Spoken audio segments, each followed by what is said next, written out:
Amados irmãos, quero saudá-los com a graça e a paz do Senhor Jesus. Amém?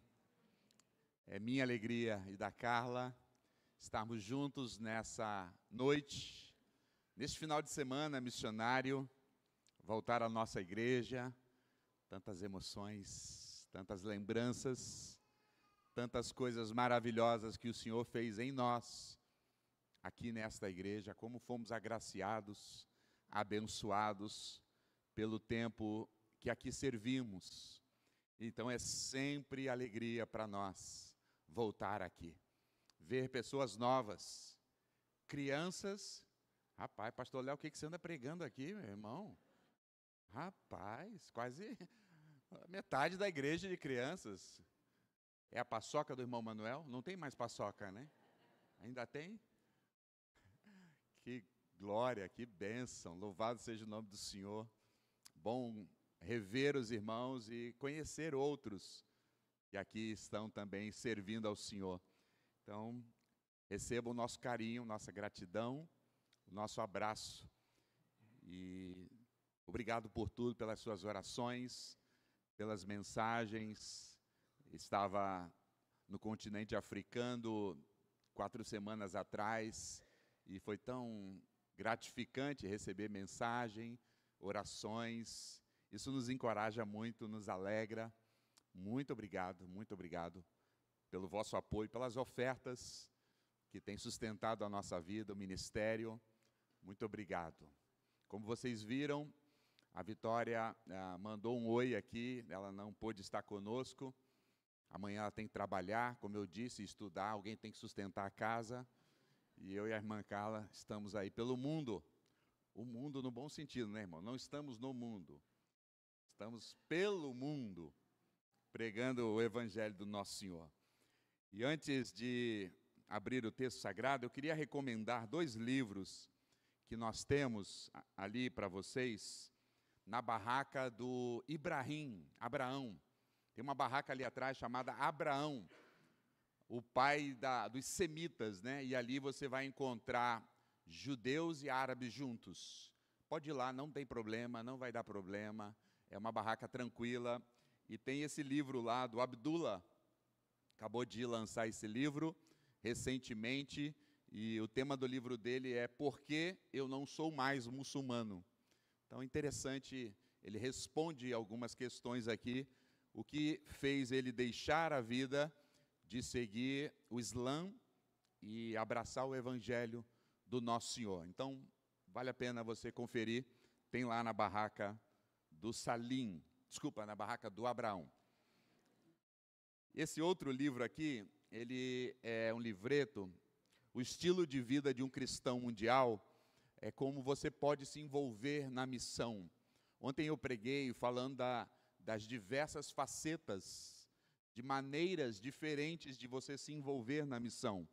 Alguns vão, oram, contribuem, apoiam, recebem as nações, como o pastor Rafael pregou nessa manhã aqui. Então esse livro, ele é bem prático. E quando a gente estava preparando esse livro, eu falei, vamos colocar figuras, porque brasileiro adora livro com figuras. Então tem figuras aqui coloridas, tem perguntas e respostas, dá para você fazer bem legal. Só não pode trocar o seu devocional por esse livro, tá bom? Mas é muito legal, então eu queria que você passasse lá na barraca, fala que você é meu amigo, tem um desconto, quem sabe, tá bom? Vai lá, os primos e os judeus lá podem fazer um bom negócio para você. Então, 2 livros que eu queria indicar. Também tem os livros da editora Fiel. Eu passei ontem ali, dei uma olhada, só título top, muito bom. Então, vale a pena você adquirir alguns desses livros. Pois bem, vamos ao texto sagrado, Apocalipse, capítulo 5. Por favor, acompanha-me nessa porção das Escrituras.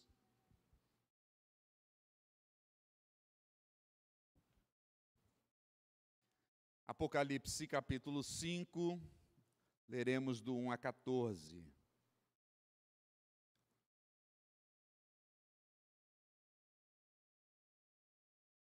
Eu estava há 3 ou 4 semanas em Moçambique, e foi uma viagem assim que me marcou muito por diversos acontecimentos. Mas eu estive numa igreja e pregando ali, e havíamos levado 20 Bíblias. Há uma grande carência de Bíblias lá em Moçambique. Eles falam português de Portugal. Estou a aprender para melhorar a minha comunicação com os irmãos. Então, havíamos levado 20 Bíblias, e aí depois o pastor da igreja foi distribuir as Bíblias. E ele falou no púlpito: olha, quem tem Bíblia não pode pegar uma outra Bíblia. Se você tiver mais do que uma Bíblia, isso é um pecado. Aí eu já baixei a cabeça, né? Eu tenho umas 20 Bíblias em casa. É Bíblia. Só do John MacArthur eu tenho 2. E muitas Bíblias. Comecei já a ficar envergonhado, né? E aí ele disse: então, se você tem uma Bíblia, você não pode pegar uma outra Bíblia aqui, tem que deixar para os outros. Segundo aviso, ele disse, o pastor: se você não sabe ler, não faz sentido você pegar a Bíblia. Não é para deixar aberta. A Bíblia é para ser lida, mas se você não sabe ler, não pegue a Bíblia, porque senão Deus vai ficar muito bravo com você. Falei, nossa, vai sobrar muita Bíblia aqui, vou levar de volta, né? Mas se você sabe ler, não tem uma Bíblia, venha aqui para pegar a sua Bíblia. Irmãos, 1/3 da igreja veio para buscar a Bíblia. Obviamente que sabiam ler e não tinha Bíblia. Deus estava vendo, eu espero, né? E aí foram 22 pessoas. E nós tínhamos 20 Bíblias. Estava com um pastor presbiteriano ao meu lado. Olhei para ele. Falei, o pastor não crê em revelação, né? Não. Mas Deus já revelou para o irmão? Já. O que nós temos que fazer? Dar as nossas Bíblias. Mas ele estava com uma Bíblia de comemoração de não sei quantos anos do Mackenzie, uma Bíblia elaborada. Aí ele ficou, falei, pastor, não lute contra Deus, dê a sua Bíblia. Mas eu tive que dar a minha também. E era uma Bíblia tão queridinha, sabe aquela Bíblia que está toda marcada, você abre o texto, quase ela prega sozinha. Ela era pequenininha assim, de viagem. Nossa, tinha tanto carinho por ela. Aí, mas eu falei, eu não posso sair daqui, né? Com gente faltando Bíblia. Aí doei a minha Bíblia. E aí a irmã que recebeu essa Bíblia, mas ela ficou numa alegria. Ela beijava a Bíblia e dizia, recebi a palavra de Deus. E ainda do missionário do Brasil. Falei, a Bíblia ungida. Porque no Brasil não tem a Bíblia da mulher, a Bíblia da, sei lá o quê, né? Agora eu pensei, que tal, né? A Bíblia do missionário ungido. E ela estava muito feliz, porque ela ia poder ler as Escrituras e ter a sua Bíblia em casa e levar para o culto. Uau! Eu, agora, diante disso, comecei um processo de distribuir as minhas Bíblias. Se você também está aqui e não tem Bíblia, eu posso doar uma para você. Depois você me procura, tá bom? Porque não quero ficar com muitas Bíblias enquanto pessoas não têm Bíblia. O pastor tem muitas Bíblias, mas ele precisa, viu? Não fica de olho no gabinete dele lá dizendo, pastor, coração duro aí, cheio de Bíblia, né? Ele precisa. Eu preciso só de uma. Vamos ao texto de Apocalipse. Diz assim a Escritura, a santa palavra do Senhor. Vi na mão direita, Apocalipse 5, Vi na mão direita daquele que estava sentado no trono um livro escrito por dentro e por fora, de todo selado com 7 selos. Vi também um anjo forte, que proclamava em grande voz: quem é digno de abrir o livro e de desatar-lhes os selos? Ora, nem no céu, nem sobre a terra, e nem debaixo da terra, ninguém podia abrir o livro, nem mesmo olhar para ele. Eu chorava muito, porque ninguém foi achado digno de abrir o livro, nem mesmo de olhar para ele. Todavia, um dos anciãos me disse: não chores, eis que o leão da tribo de Judá, a raiz de Davi, ele venceu para abrir o livro e os seus 7 selos. Então vi, no meio do trono e dos 4 seres viventes, e entre os anciãos, de pé, um cordeiro, como tendo sido morto. Ele tinha 7 chifres, bem como 7 olhos, que são os 7 Espíritos de Deus enviados por toda a terra. Veio, pois, e ele tomou o livro da mão direita daquele que estava sentado no trono. E quando tomou o livro, os 4 seres viventes e os 24 anciãos prostraram-se diante do Cordeiro, tendo cada um deles uma harpa e taças de ouro cheias de incenso, que são as orações dos santos. E eles entoavam um novo cântico, dizendo: digno és de tomar o livro e de abrir-lhes os selos, porque foste morto, e com o teu sangue compraste para Deus os que procedem de toda a tribo, toda a língua, todo o povo e toda a nação. E para o nosso Deus os constituíste reinos e sacerdotes, e reinarão sobre a terra. Verso 11. Vi e ouvi uma voz de muitos anjos ao redor do trono, dos seres viventes e dos anciãos, cujo número era de milhões e milhares de milhares, proclamando em grande voz: digno é o Cordeiro que foi morto de receber o poder e a riqueza e a sabedoria e a força e a honra e glória e louvor. Então ouvi que toda criatura que há no céu e sobre a terra e debaixo da terra e sobre o mar, e tudo o que neles há, estavam dizendo: àquele que está sentado no trono e ao Cordeiro seja o louvor e a honra e a glória e o domínio pelos séculos dos séculos. E os 4 seres viventes respondiam: amém. Também os anciãos prostraram-se e adoraram. Amém. Que Deus abençoe sua santa, bendita e gloriosa palavra. O livro de Apocalipse são as revelações que o Senhor Jesus deu ao seu apóstolo João. João era o último apóstolo na terra. Todos os outros apóstolos já haviam morrido, martirizados. João era o único a viver. Ele estava preso na ilha de Pátimos. E era domingo, o dia do Senhor, o dia do ajuntamento do povo de Deus.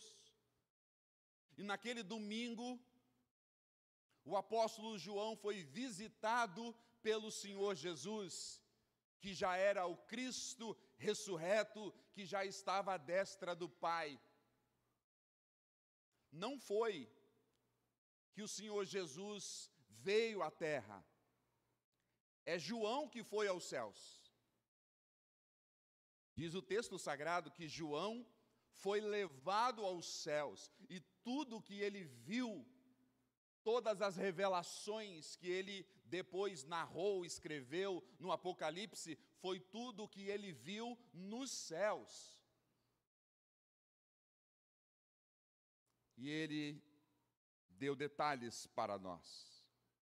No capítulo 4, o capítulo anterior ao que eu li, João viu um grande, sublime trono.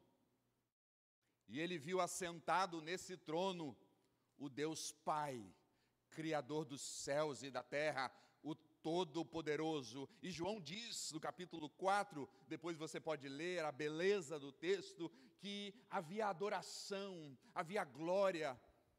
Os anjos, todos estavam adorando àquele que está sentado no trono, e os anjos e querubins e serafins, dizendo: Santo, Santo, Santo é o Senhor, digno de honra, glória, louvor, exaltado, Senhor.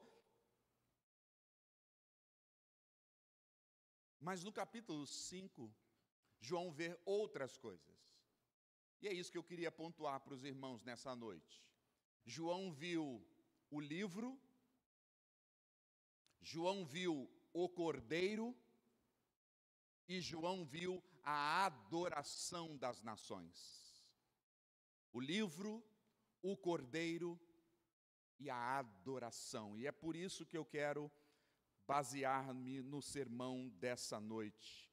E gostaria de então propor a vocês esse primeiro tópico, o livro.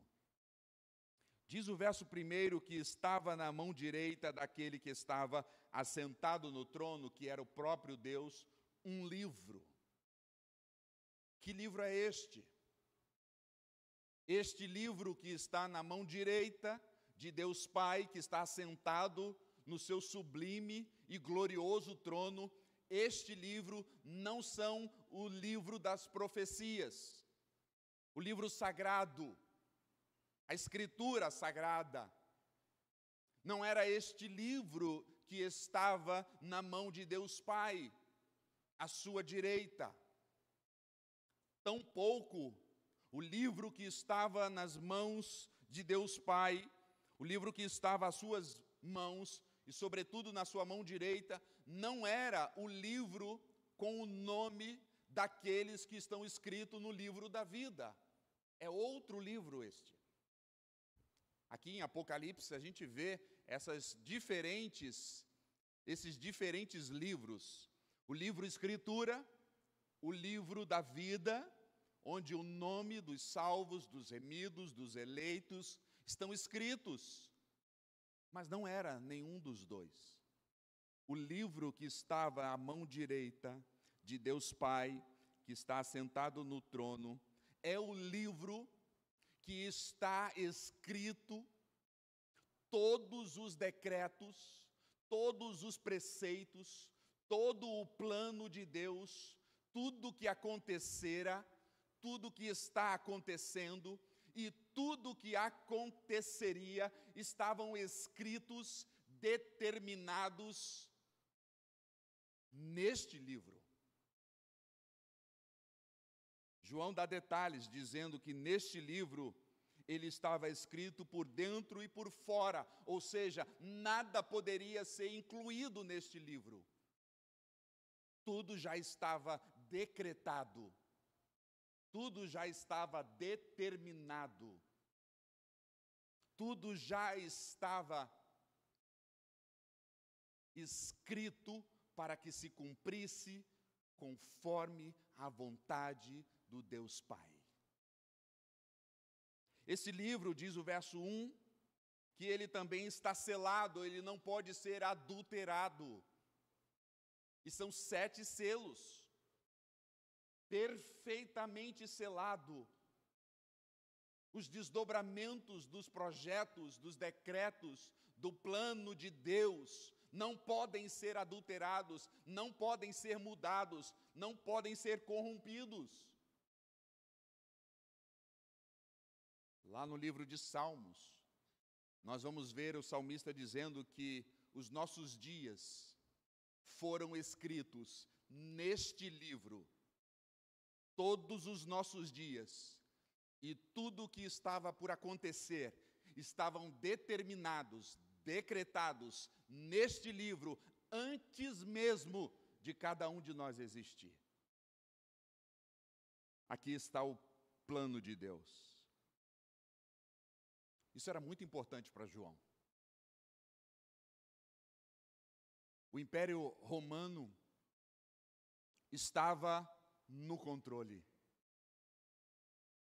Parece que a história é como um trem desgovernado.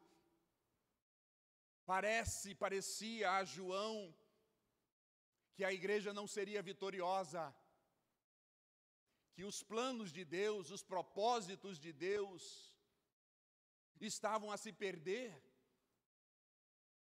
Parecia que o imperador agora estava no controle e ele decretava, e tudo que ele decretava acontecia. Parece que então não havia mais ninguém no trono, não havia ninguém regendo, não havia ninguém governando. Quem governava era um homem cruel, um homem mau, e o Senhor Jesus está mostrando para João: não, a história não está desgovernada, o plano não foi adulterado, o propósito eterno de Deus planejado antes da fundação do mundo vai se cumprir, porque está escrito, está determinado, nada poderá mudar o plano de Deus, do Deus soberano. João entendeu. Só que no verso 2 ele diz, um anjo forte, então não sabemos o nome do anjo, mas é um anjo forte. Ele clamava em alta voz naquele encontro ali. Quem é digno então de abrir esse livro? A ideia de João aí é quem é aquele que vai executar esses planos? Quem será aquele que vai ir à frente e vai fazer cumprir cada detalhe, cada plano, cada projeto, cada decisão, cada vontade de Deus? Quem fará isso?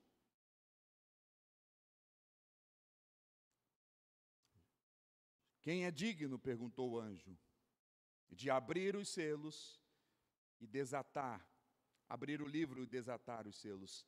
Quem pode cumpri-los? Verso 3, o anjo diz que não havia ninguém no céu, nem tampouco na terra, muito menos debaixo da terra, que pudesse abrir o livro. Não tem ninguém digno. Verso 4, João chorava, porque agora ele havia descoberto que Deus está no controle, que há um plano para ser executado, que há uma vontade eterna, gloriosa, para cumprir nos desdobramentos da história. Mas agora ele está a chorar, porque ninguém pode fazer isso, ninguém pode executar isso. Não há ninguém no céu, nem na terra, e tampouco debaixo da terra, para executar, para cumprir os propósitos, o plano glorioso, redentor do nosso Deus. Não há ninguém. João está desesperado, e ele está chorando muito, porque ninguém foi achado digno. E sabe quem estava no céu? Com João? Ele estava lá, mas ele não era digno. Todos os apóstolos estavam lá. Dá uma olhadinha assim, o apóstolo Paulo não é digno.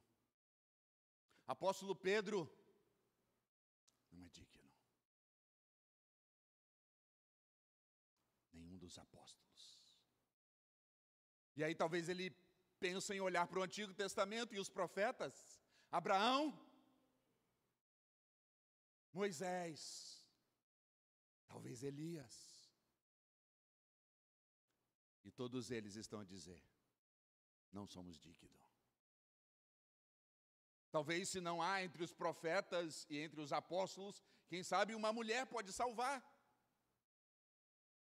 Quem sabe a mãe da humanidade, Eva, seja digna. Eva não pode, ela não é digna. A Maria, mãe do Senhor Jesus, está lá no céu. Ela também não é digna. Todas as mulheres do Antigo Testamento, todas as mulheres do Novo Testamento, nenhuma delas, por mais piedosas que foram, não foram consideradas dignas.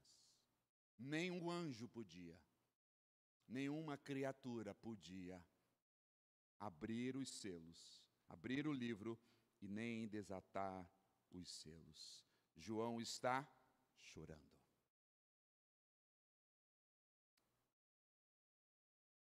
Todavia, verso 5.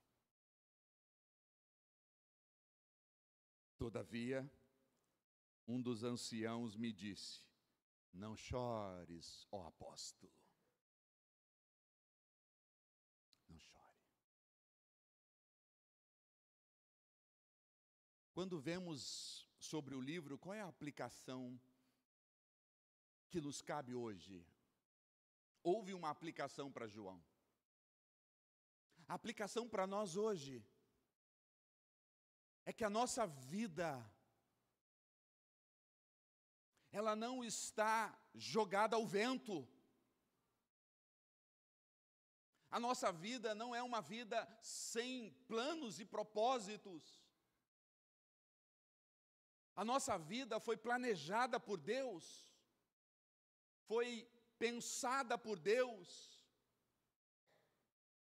foi sonhada por Deus, para que os propósitos de Deus, os planos de Deus, pudessem ser executados na minha vida e na sua vida. Nós não estamos aqui por acaso, há um propósito, Deus tem um plano para cada um de nós, Deus tem um caminho para cada um de nós, Deus tem algo para cada um de nós, para que cooperemos com o seu propósito eterno. Talvez você está vivendo a sua vida e dizendo assim, isso é a vida? Amanhã é dia de trabalho, amanhã é dia de estudo, amanhã é dia de pagar contas, amanhã é dia de labutar, amanhã é dia de descansar, mas será que é isso a vida? Não, não é isso a vida. A vida é cumprir os propósitos, os desígnios, os desejos de Deus que foram planejados, que foram determinados pelo grande nosso Pai, para que nós vivêssemos nessa vida.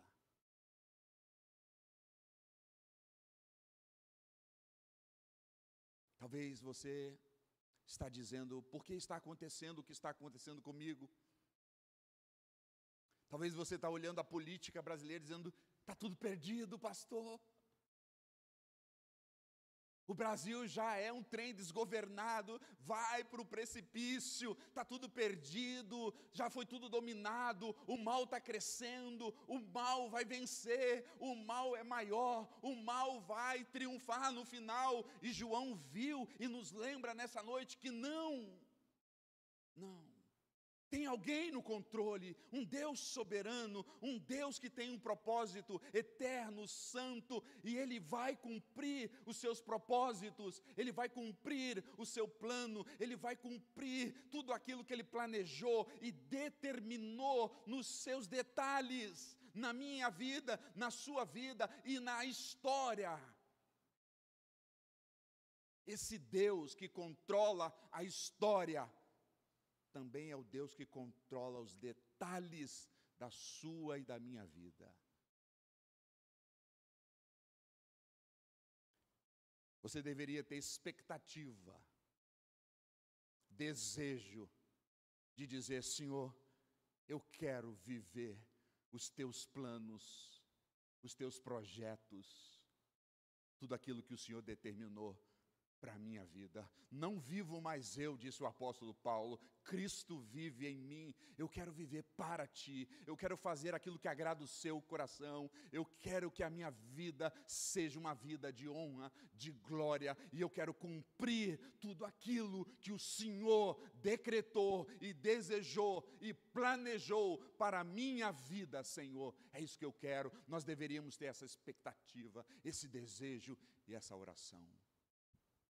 Não viver pelo nosso coração, não viver pelo nosso próprio plano, não viver para nós mesmos, não viver para termos uma vida boa, não vivemos para ter uma tranquilidade, não vivemos como não tivesse um propósito para a nossa vida. João viu. E esse Deus, que controla todas as coisas, o Deus soberano, é o Deus que tem uma missão. E a sua missão, Ele vai cumprir. Porque Ele já decretou, Ele já determinou, e Ele já concluiu. Louvado seja o seu nome. Segundo lugar, o Cordeiro. Todavia, verso 5, um dos anciãos me disse: não chores, eis que o leão da tribo de Judá, a raiz de Davi, ele venceu para abrir o livro e os seus 7 selos. Pare de chorar, João, porque foi encontrado um que é digno. Foi encontrado um que vai executar o propósito de Deus, que vai cumprir o plano de Deus, que vai fazer tudo aquilo que Deus planejou na eternidade. Tem alguém que vai reger a história, e quem Ele é? Os anciãos aqui relatam para João quem Ele é. Primeiro, Ele é chamado de o leão da tribo de Judá. Aqueles que têm mais de 60 como eu, vão se lembrar, ele é o leão da tribo de Judá. Lembram? Se você não lembrou, você tem menos de 60, está tudo bem. Ele é o leão da tribo de Judá. Ele é o forte, ele é o vencedor. Ele é digno, porque Ele é como um leão. Ele é como o leão da tribo de Judá. Ele é o remanescente. Ele é aquele que vem com toda a força. Ele é aquele que vem com todo o seu domínio. Ele é aquele que vem com toda a sua força. E Ele vem estabelecer, e Ele vem reinar sobre tudo e sobre todos. Não chore, João. O digno se chama o leão da tribo de Judá. Parêntese aqui, irmãos, eu disse 60, 50, eu não tenho 60, desculpa, 50. Minha esposa deu uma olhadinha para mim ali, eu entendi. Tenho cara de 60, mas tenho 52, farei. Ele é o leão da tribo de Judá. É Ele que é digno. O apóstolo Paulo não é o leão da tribo de Judá. O apóstolo João não é o leão da tribo de Judá. O Elias não é o profeta, ou é o profeta, mas não é o leão da tribo de Judá. Abraão é o pai de uma grande nação, mas ele não é o leão da tribo de Judá. O vencedor é o leão. Mas diz mais, os anciãos dizem, ele é a raiz de Davi. Outro das antigas, glória para sempre ao Cordeiro de Deus, a Jesus o Senhor, de Judá, a raiz de Davi, que venceu e o livro abrirá. Está vendo?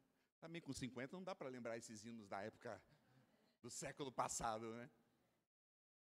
Ele é a raiz de Davi. Ele não é apenas o leão da tribo de Judá. Ele é de uma linhagem real. Ele é uma realeza. Ele é o rei. Ele é o descendente do rei. Ele venceu. Ele é o príncipe da paz. Ele é o leão, mas ele também, ele é o que tem a chave do reino, porque ele é o rei dos reis.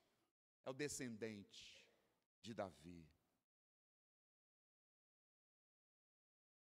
Verso 6, então vi, no meio do trono, e dos 4 seres viventes, e entre os anciãos, de pé. O detalhe é que no capítulo 4 e no comecinho do capítulo 1, Deus Pai está assentado no trono, mas o Senhor Jesus Cristo está em pé no trono. E diz que João viu então aquele que estava de pé no trono. E João viu o quê? Um cordeiro. João está mostrando aqui que ele é o vencedor, mas ele não venceu como um leão. João está vendo aqui que ele é o vencedor, mas ele não venceu como uma realeza, como um rei, como um descendente real. João está vendo aqui que ele venceu como um cordeiro.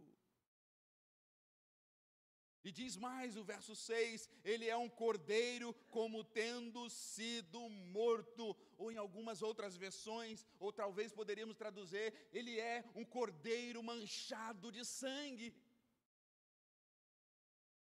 Porque ele foi machucado, ele foi golpeado, ele foi sacrificado, e é como tendo sido morto, e de fato ele foi morto, mas ao terceiro dia ele ressuscitou, e ele é o cordeiro que está vivo, foi machucado, foi manchado por causa dos nossos pecados, mas ele ressuscitou.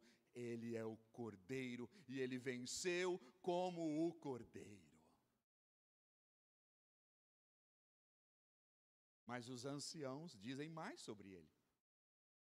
Diz o verso 6, finalzinho lá do 6, veja comigo. Ele tem 7 chifres, 7 olhos e 7 espíritos. Você vai falar, meu Deus, pastor, não sabia que Jesus tinha 7 chifres, 7 olhos e 7 espíritos. Pede para o pastor Leonardo fazer uma EBD só sobre isso.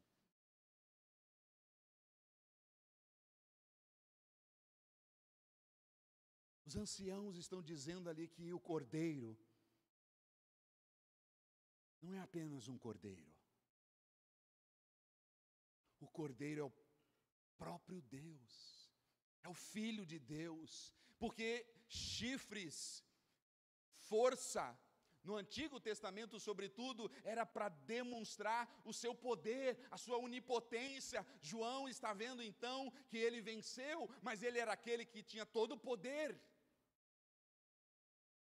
7 olhos é aquele que tudo vê, então ele é aquele que tem ciência de todas as coisas, porque ele está vendo todas as coisas, ele é onisciente, mas ele também tem 7 espíritos, porque ele é onipresente, ele está em todos os lugares, ele não é apenas o leão da tribo de Judá, ele não é apenas o descendente real de Davi, ele não é apenas um cordeiro que foi machucado, morto e sacrificado, o Cordeiro de Deus, ele é o próprio Deus. Os atributos incomunicáveis de Deus estão na pessoa dele, por isso ele é digno. Só o próprio Deus, só o Filho de Deus, só o Senhor Jesus Cristo, segunda pessoa da Santíssima Trindade, poderia ser digno de cumprir todos os propósitos de Deus para a glória de seu Pai. Verso 7 diz que ele veio, tomou o livro da mão direita daquele que estava sentado no trono, mostrando que ele tinha toda a autoridade para tomar esse livro e agora em pé sobre o trono executar todos os desígnios de Deus para a história.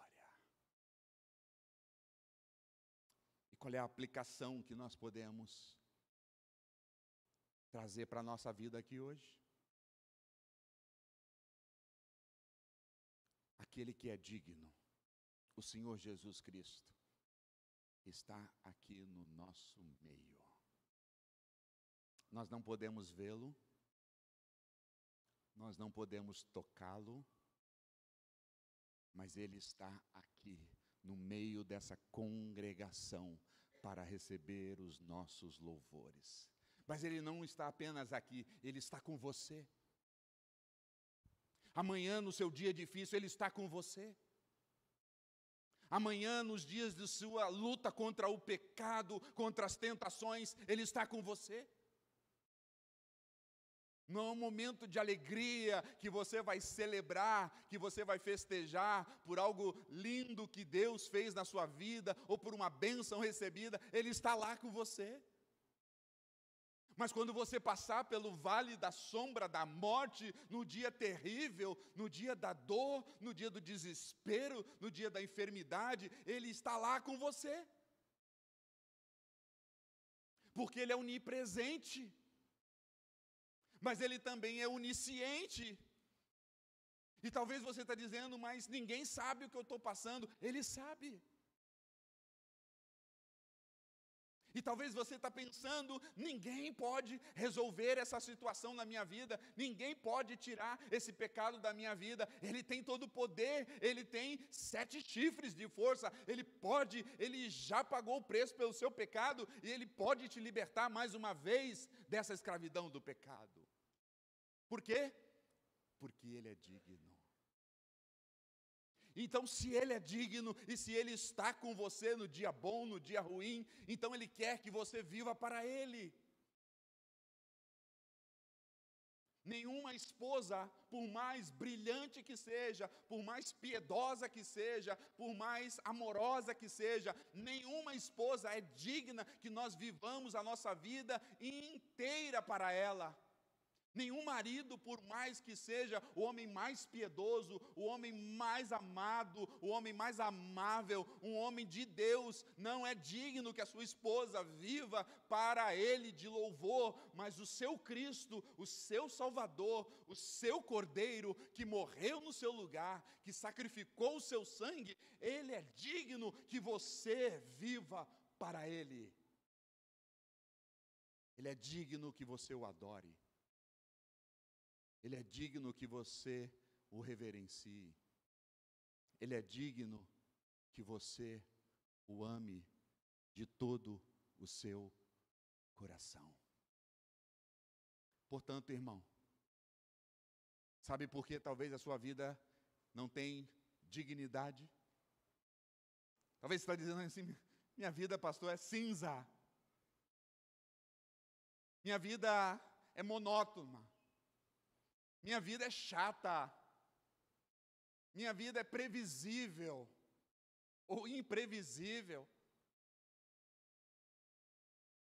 Talvez seja porque você não está vivendo para aquele que é digno de toda a sua vida.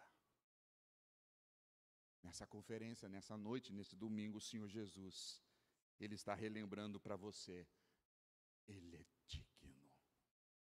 Ele morreu como um cordeiro e Ele te comprou.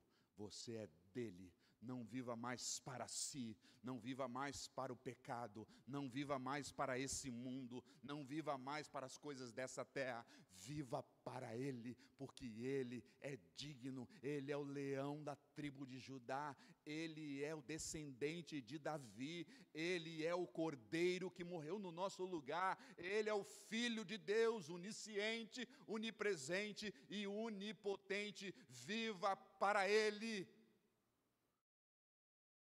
Viva para a glória dEle.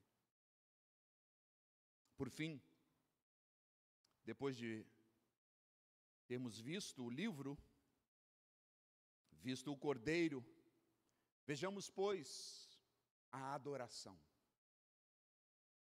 Verso 8. Quando ele tomou o livro da mão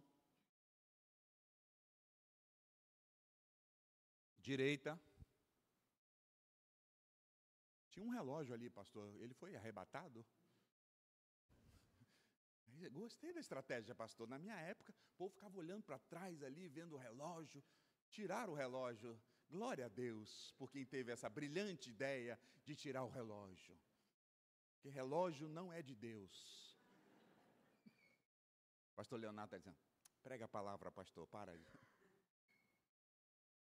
Verso 8. Ele tomou o livro, e os 4 seres viventes, e os 24 anciãos, fizeram o quê? Prostraram-se diante do Cordeiro, e cada um deles tinha uma harpa, e cada um deles tinha as taças de ouro, que está cheia de incenso, que são as orações do povo de Deus, o clamor do povo de Deus, as ações de graças do povo de Deus. E eles então começaram a cantar um louvor para o Cordeiro. O povo de Deus gosta de cantar. O povo de Deus gosta de louvar. O povo de Deus gosta de relembrar os atributos desse Deus em forma de música. E eles, verso 9, começaram a cantar, a entoar um novo cântico, dizendo: Tu és digno de tomar o livro e de abrir-lhes os selos, porque foste morto, e com o teu sangue, o apóstolo Pedro diz, com o seu precioso sangue, compraste para Deus. Então a adoração, o louvor, eles não estão apenas cantando sobre Deus, mas agora eles estão cantando para o Senhor Deus, para o Senhor Jesus. Então a adoração não é apenas cantar sobre quem Ele é cantar para Ele. E eles estão cantando em adoração para o Cordeiro, dizendo que Ele é digno, que Ele é louvado, que Ele é adorado, porque Ele fez algo, e diz que eles estão adorando ao Cordeiro, porque Ele foi morto, mas Ele ressuscitou. Eles estão louvando, cantando, adorando ao Cordeiro, porque Ele comprou para Deus, e Ele pagou um alto preço nessa compra para Deus. E o que Ele comprou para Deus, o que Ele pagou com um sublime preço, alto preço, com o seu sangue, diz o verso 9, que Ele comprou o Cordeiro, o leão da tribo de Judá, a raiz de Davi, o Cordeiro, o Filho de Deus, o Deus encarnado. Ele comprou para o nosso Deus todos os que procedem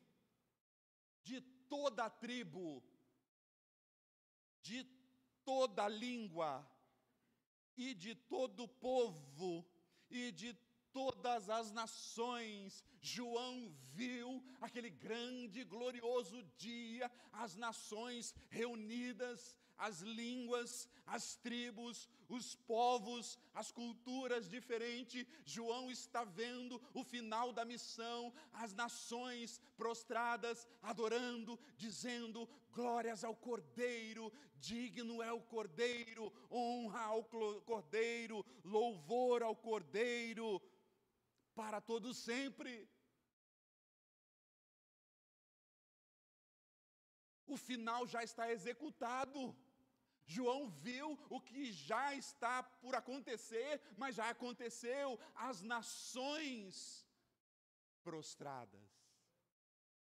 Todos aqueles que os seus nomes foram escritos no livro da vida, todos aqueles que foram alcançados, como disse o Senhor Jesus, a todo aquele que me recebeu e todo aquele que creu, dei-lhes o poder de serem chamados filhos de Deus, a saber, os que creem no seu nome, Jesus. Todos aqueles que foram alcançados pelo Evangelho do Senhor Jesus, que vêm, que procedem de toda a língua, de todo o povo, de todas as nações. É uma grande glória, é uma grande multidão que João viu de adoração.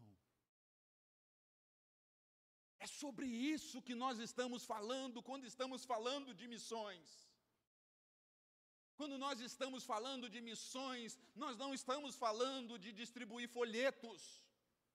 Por mais que distribuir folheto é bom e é correto e alcança as nações. Mas nós não estamos falando, quando estamos falando de missões, de plantar novas igrejas, porque é bíblico plantar novas igrejas para que a comunidade do reino de Jesus possa florescer e dar testemunho, mas missões, na sua essência, não é sobre plantar igrejas, não é sobre alcançar pessoas, primariamente.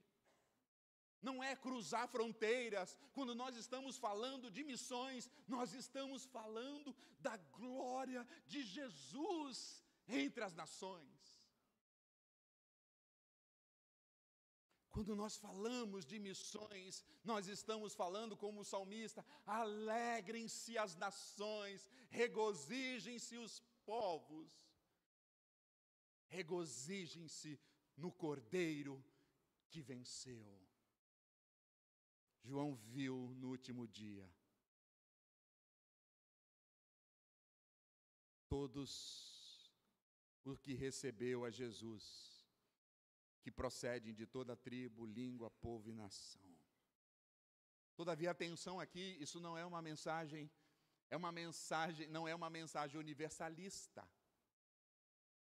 Que todas as pessoas de todas as nações serão salvas no último dia. Não é isso, irmão. Por mais que tenha alguns pregadores aí dizendo que no final, esse Deus tão grande, esse Deus tão bom, Ele vai salvar todo mundo, de todas as nações, cada um com a sua religião, cada um com a sua prática, cada um com a sua crença, cada um com a sua vida. Deus vai salvar todo mundo, está dizendo aqui. Não. Isso agride o texto, isso agride as Escrituras. Todos aqueles que João viu, que procede de todas as nações, o texto é claro, foram aqueles que Jesus comprou com o seu precioso sangue. Por isso que nós vamos às nações, por isso que nós damos a nossa vida, por isso que nós cruzamos os mares, por isso que nós cruzamos as montanhas, por isso que nós vamos ao deserto, vamos nos lugares mais remotos, mais perigosos, no meio da guerra, no meio do caos. Nós vamos lá, porque lá nas nações tem gente que Jesus comprou, que pagou um preço por elas. Primariamente, nós não estamos lá por causa delas, nós estamos primariamente por causa dele, que é digno. John Piper, o Papa dos Batistas. Você é novo na Igreja Batista, não sabia, a Igreja Batista tem um Papa, viu? Não é argentino, nem americano. Ah, é americano. Agora me enrolei aqui. John Piper, grande teólogo, pastor batista, ele disse: missões existem porque não há adoração. Porque as missões, a evangelização, o discipulado, o evangelismo, tem um prazo para terminar. É até que ele venha. Mas depois, quando ele vier, a evangelização dá-se fim. Quando ele vir em toda a sua glória, o evangelismo termina. As conferências missionárias não têm mais propósito quando ele vir. Não tem mais missionário, não precisa mais de missionários. Mas quando ele vier, a adoração continuará por toda a eternidade. Quando nós estamos falando de enviar Andressa para a Albânia, nós estamos falando exatamente sobre isso aqui, sobre a glória de Jesus, aquele que é digno em todas as nações. Quando nós ofertamos e oramos e mobilizamos e acolhemos, não é porque é um programa da igreja, não. Não é uma coisa para, assim, aliviar nossa consciência, não.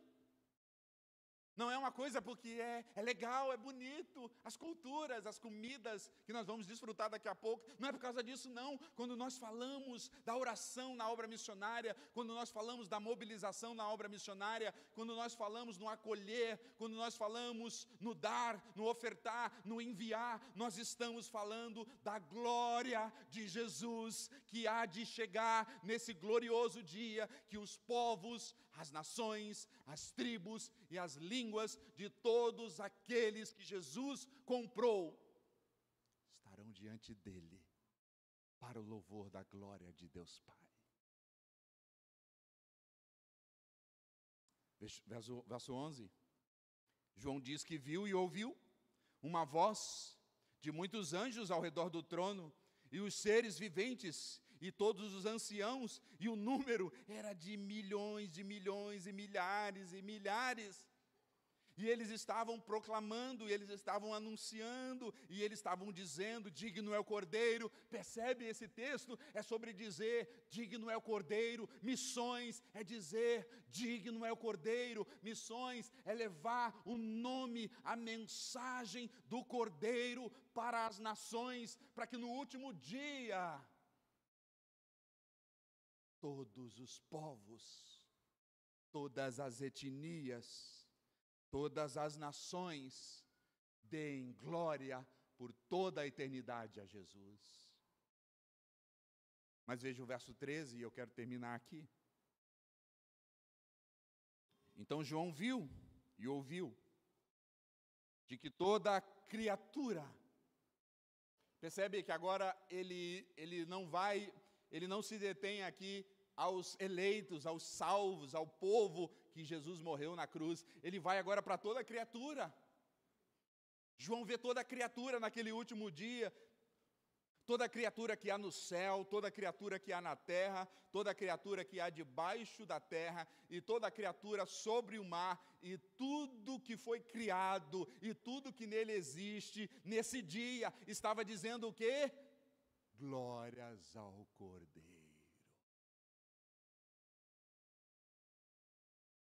Missões não tem a ver somente com a soteriologia, que é a salvação. Missões tem a ver com a doxologia, que é a glória de Jesus. O que João está vendo aqui agora, milhares e milhões de gente de todas as nações, de todos os povos, mas ele também vê toda a criatura. O que João está vendo agora é tudo o que foi redimido, tudo sendo restaurado. Agora é um novo céu e uma nova terra, e toda a criatura do céu, da terra, debaixo da terra e do mar está dizendo, verso 13, àquele que está assentado no trono e ao Cordeiro, o seu Filho Jesus Cristo, seja o louvor, seja a honra, seja a glória, seja o domínio, pelos séculos dos séculos. Amém. E os seres viventes respondiam amém, amém, amém. E os anciãos também se prostraram e adoravam, e a adoração, e o povo de Deus com toda a criação agora fazendo uma única coisa, dando glórias e honras àquele que é digno. Os golfinhos dançando e pulando, dando glória para Jesus. Os animais silvestres, pulando pelos campos, dando glória para Jesus. As aves de muitas cores, as árvores aplaudindo, dando glórias a Jesus. E as nações, e os povos, e os eleitos, dizendo, digno é o Cordeiro. Qual é a aplicação para nós aqui hoje?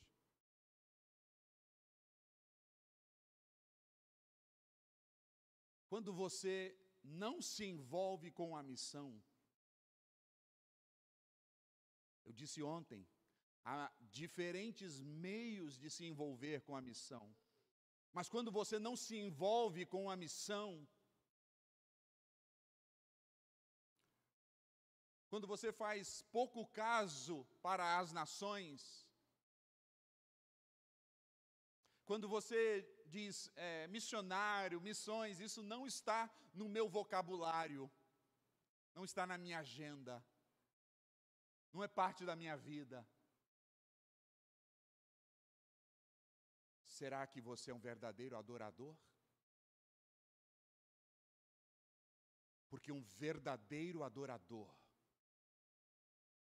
ele não apenas quer adorar aquele que é digno, ele quer ver uma multidão de pessoas, de línguas e povos diferentes, também adorando Jesus. Quando você não se envolve com a causa de Jesus, é porque você não está envolvido com Jesus. Quando você não se envolve com essa glória das nações, adorando a Ele, é porque o seu coração já foi roubado por alguém. Talvez pelos prazeres desse mundo, talvez a glória, o brilho que chama, não é mais a glória, o brilho e a majestade de Jesus, é a sua carreira, é o seu trabalho, é a sua família, é isso, é aquilo, mas o Senhor nos chama nessa noite, a única coisa que vale a gente viver é para aquele que é digno, e Ele é digno de ser adorado, e há mais de 7.000 povos hoje que não adoram a Jesus. 7.000 etnias que não sabem que o Cordeiro foi sacrificado no lugar deles.